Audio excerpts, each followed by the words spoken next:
Beautiful Thursday. Sunny again. Look at the sun.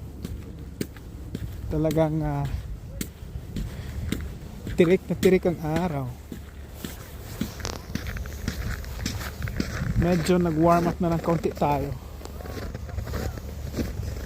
Isipin nyo meron kaming 2 linggo na dalawang linggo ngayon na talagang super lamig.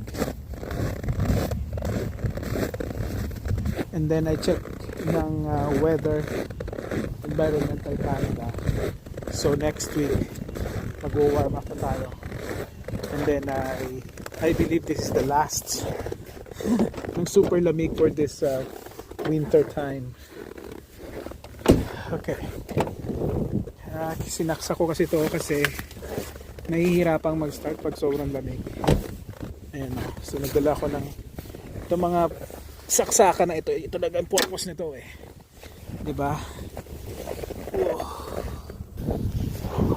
So yun talaga yung purpose ng may mga saksakan. Kasi para merong saksakan yung mga sasakyan.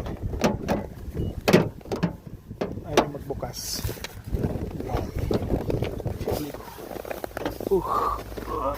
Sobrang lamig ng pista. Hey bro. See you tomorrow bro. I brought my extension. Oh, I plug it in. good idea. Yeah, see ya. So tingnan nyo yung diferensya kahapon. Hirap siya mag-start pero ngayon ito na niya See? Easy. So walang yung di ba? So ganun lang.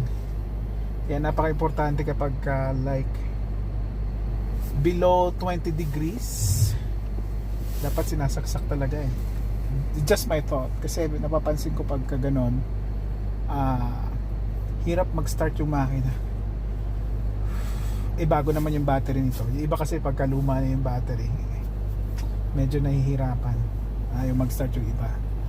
Iba nga bumibili sila ng yung pang cover sa anong tawag dito, pang cover sa battery. I don't know kung anong tawag doon pero hindi na.